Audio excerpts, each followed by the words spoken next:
The music hadn't even started yet, but Simon Cowell was already crying. 75-year-old Robert Henderson stood at center stage, gently guiding his wife Margaret by the elbow, her confused eyes scanning the massive theater like she was seeing it all for the first time, which, in a way, she was. Every day was the first time now, but what happened next would prove that some things transcend memory, some bonds survive even the cruelest diseases, and sometimes the most powerful performances happen when two hearts remember what minds forget. This is the story of love's final dance, and how it changed everyone who witnessed it. Robert and Margaret Henderson had been married for 53 years. High school sweethearts from a small town in Iowa, they'd built a life that looked like something from a Norman Rockwell painting. Two children, four grandchildren, a modest home with a garden Margaret tended with religious devotion. Robert had worked construction for 40 years, his hands building houses that sheltered other families, while his heart built a love that was supposed to last forever. But forever, it turned out, had an expiration date. The diagnosis came 3 years ago, early onset dementia, progressing faster than anyone had expected. Margaret, who once could recite poetry from memory and balance their checkbook to the penny, now struggled to remember her children's names. Some mornings she looked at Robert, the man who had kissed her goodnight for nearly 20,000 nights, like he was a stranger who'd wandered into her bedroom. The cruel thing about this disease, Dr. Patterson had explained during one of their monthly check-ins, is that it takes everything except the person's capacity to feel love. They may not remember you, but they can still feel safe with you, still feel cared for. That's what Robert held on to during the dark 3 a.m. moments when Margaret would wake up panicked, asking for her mother, who had died 30 years ago. He held on to it when she forgot their anniversary. He held on to it when she stopped recognizing their wedding photos, and he held on to it when their granddaughter Emma, home from college, suggested something that seemed impossible. "Grandpa," Emma had said, watching Robert patiently help Margaret eat her breakfast one morning, "do you remember when you used to dance in the living room? When I was little?" Robert smiled sadly. "Your grandmother was the most beautiful dancer. We met at a church social, you know. I was too scared to ask her to dance for the first 2 hours. Do you think," Emma hesitated, "do you think she'd remember dancing, like in her body?" It was an interesting question. While Margaret's mind struggled with names and faces and recent events, her body still remembered certain things. She could still brush her teeth, still walked with perfect posture, still hummed songs from the 1960s, even when she couldn't remember eating lunch. That's when Emma had her idea. America's Got Talent was holding auditions in nearby Chicago. What if Robert and Margaret auditioned together? Not to win. Winning wasn't the point. But to dance together one more time on a stage big enough for their love story. That's crazy," Robert had protested. "Your grandmother gets confused in the grocery store. You want to put her on national television?" "Grandpa, look at her." Robert turned to look at Margaret, who was swaying slightly in her chair, humming along to an old Nat King Cole song playing softly on the radio. "She's still in there," Emma continued, "and dancing was how you two fell in love. Maybe it's how you say goodbye, too." The audition process had been gentle, compassionate. The AGT producers, initially skeptical, were moved by Robert's quiet explanation of what he hoped to accomplish. This wasn't about fame or money. This was about honoring a love story that deserved one final beautiful moment. Dr. Patterson had cleared Margaret for travel with conditions. Robert would stay with her at all times. If she became agitated or confused, they would stop immediately. And most importantly, everyone involved understood that this wasn't a traditional audition. This was something else entirely. Now, standing on the most famous stage in America, Robert felt the weight of 53 years pressing down on his shoulders. Margaret stood beside him, beautiful in the lavender dress that had always been his favorite, though she'd asked him 3 times that morning why she was wearing it. "Hello," Terry Crews announced warmly. "Please welcome Robert and Margaret Henderson." The audience applauded politely, but there was something in the air, an awareness that this couple was different from the usual AGT contestants. "Robert," Simon called out, his voice gentler than usual, "tell us about yourselves." Robert stepped closer to the microphone, keeping one protective hand on Margaret's arm. "My name is Robert Henderson. This is my wife, Margaret. We've been married for 53 years. He paused, looking at Margaret, who was smiling vaguely at the bright lights. "Margaret has dementia," Robert continued, his voice steady despite the emotions churning beneath the surface. "Some days she doesn't remember my name, but I'm hoping that today she might remember how to dance." The judges sat forward in their seats. Sophia's hand moved to her heart. Howie's usual jovial expression became serious. Heidi looked like she was already fighting back tears, and Simon was watching Robert with the intense focus of someone who recognized something profound was about to happen. "What song will you be dancing to?" Sophia asked softly. "The Way You Look Tonight," Robert replied. "It was playing the first time we danced together, September 15th, 1970, St. Mary's Church Social in Cedar Rapids." He turned to Margaret, who was looking around the theater with wonder. "Honey, do you remember our song?" Margaret looked at him with eyes that held no recognition. For a moment, Robert's composure cracked slightly. This was the gamble, that somewhere in the fog of her disappearing mind, their song still lived. "I don't," Margaret said softly, her voice carrying that lost quality that had become so familiar. "I'm sorry, I don't remember." The silence in the theater was profound. 3,000 audience members held their breath, understanding they were witnessing something intensely private made public, but Robert smiled, the same smile he'd given Margaret every morning for 53 years. "That's okay, sweetheart. I remember for both of us." The music began. Frank Sinatra's velvet voice filled the massive theater. "Someday when I'm awfully low, when the world is cold." Robert extended his hand to Margaret, the same gesture he'd made thousands of times in their living room, at their children's weddings, on cruise ship dance floors. For a moment, Margaret stared at his outstretched hand like she'd never seen it before. Then something magical happened. Her body remembered what her mind had forgotten. Margaret's hand found Robert's with the certainty of 53 years of practice. Her feet, confused moments before, found their rhythm.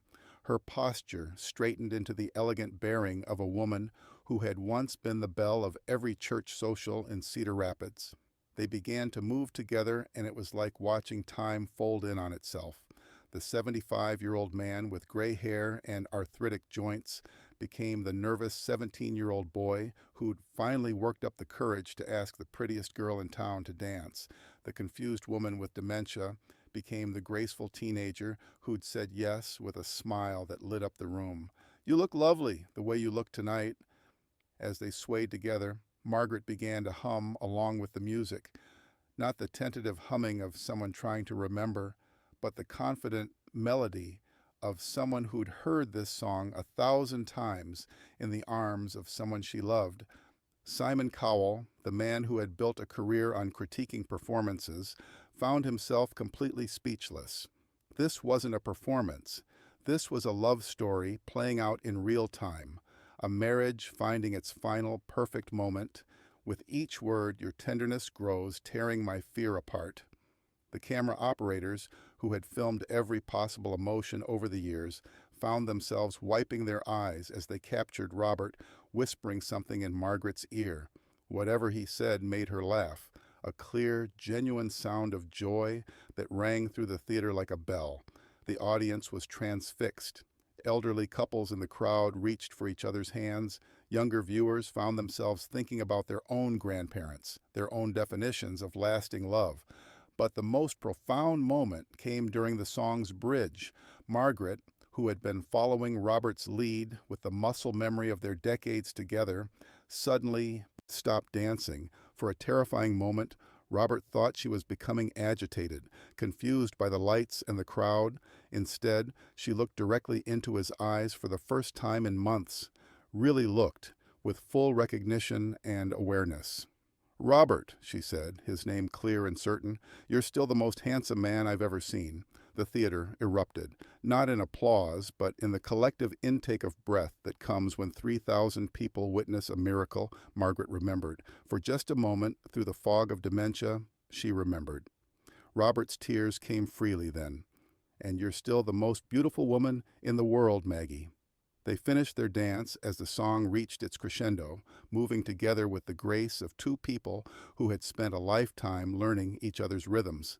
When the final notes faded, they stood in the center of the stage, still holding each other, still lost in their own private moment. The silence that followed was sacred. Then Simon Cowell did something unprecedented. He stood up, walked around the judges' table, and climbed onto the stage. But instead of approaching Robert and Margaret, he turned to address the audience directly. "Ladies and gentlemen," he said, his voice thick with emotion, "I need to tell you what you just witnessed.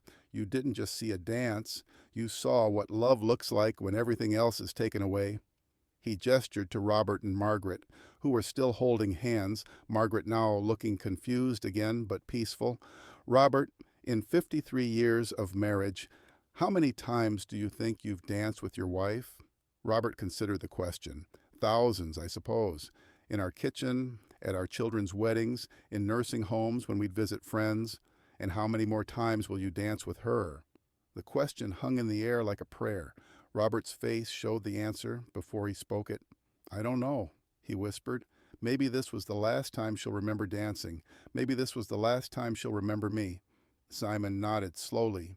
"Which makes what you just shared with us infinitely precious. You gave us a glimpse into what real love looks like. Not Hollywood love, not fairy tale love, real love. The kind that shows up every day even when the person you love doesn't remember your name." He turned to the other judges. "Sophia, Howie, Heidi, we're not judging a performance here. We're witnessing a testament." Sophia stood up, tears streaming down her face. "Robert, Margaret, you've just shown us that love truly is the only thing stronger than time, stronger than disease, stronger than forgetting." Howie, visibly moved, added, "In 40 years of show business, I have never seen anything more beautiful than watching love survive in its purest form." Heidi was openly sobbing. "You've reminded us all what for better or worse, in sickness and in health, really means." But the most powerful moment came when Simon knelt down in front of Margaret, who was looking at all the fuss with gentle bewilderment. "Margaret," he said softly, "you may not remember this tomorrow, but tonight you danced with the man who has loved you for 53 years, and everyone in this theater, everyone watching at home, they all got to see what that love looks like." Margaret smiled at him with the sweet confusion that had become her default expression. "That's nice, dear. Are you my grandson?" The audience laughed through their tears. The beauty and heartbreak of the moment was almost too much to bear. Simon stood up and addressed the theater one final time. "Robert and Margaret Henderson, you don't need 4 yeses from us. You don't need golden buzzers or prize money. What you've given us tonight is worth more than any award we could offer." He paused, his voice breaking slightly. "You've shown us that the greatest performances aren't about technical skill or entertainment value. They're about showing up with your whole heart, even when everything else is falling apart." The standing ovation that followed lasted nearly 5 minutes. But more than applause, it was a celebration of love in its most essential form, stripped of memory, of recognition, of everything except the deep current of connection that runs beneath all the surface details of a life together. As confetti fell and the audience cheered, Margaret turned to Robert with a confused smile. "Was that fun?" she asked, like a child who had enjoyed a party but couldn't quite remember what the party was for. "Yes, sweetheart," Robert replied, kissing her forehead. "That was the most fun we've had in a long time." The story doesn't end there. Margaret's moment of recognition on stage was her last clear memory of Robert. Within weeks, she had progressed to the point where she needed full-time care. But Robert visits every day, and every day he brings their old record player. When he plays The Way You Look Tonight, something in Margaret's face softens. She can't remember his name or their life together, but her body still sways slightly to the music. Love, it turns out, really does live in places that disease can't reach. The video of their dance became the most watched AGT audition in the show's history, but more importantly, It started conversations in homes across America about love, loss, and what it means to show up for someone even when they can't show up for you.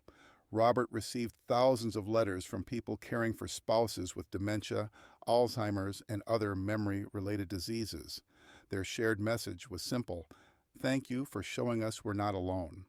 6 months later, Simon Cowell established the Henderson Foundation, dedicated to supporting families dealing with dementia and providing respite care for caregivers, because watching Robert and Margaret dance had taught him something he'd never understood before: that the most powerful performances happen not on stages, but in living rooms and hospital rooms, and anywhere two people choose to love each other against impossible odds.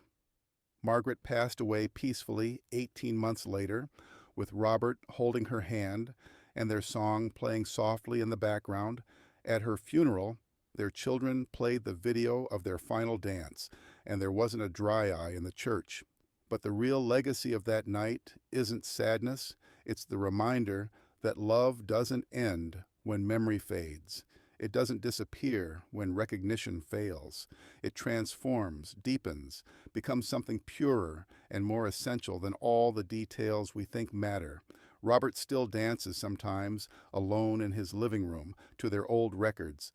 Neighbors have seen him through the window, moving slowly to music only he can hear, dancing with memories that even time can't take away, because some dances never really end. They just change partners, memory, and hope, past and present, the person who was, and the love that remains. Share this story, because the world needs more Roberts, more people who understand that showing up is the greatest performance of all, and more witnesses like Simon Cowell, who recognize that sometimes the most powerful moments happen not when everything goes right, but when love shows up anyway, even when everything else has been taken away. In the end, that's what Margaret and Robert's last dance taught everyone who witnessed it: that love isn't about remembering, it's about never letting go. And in a world that often forgets the power of simple, enduring devotion, that's a lesson worth dancing for.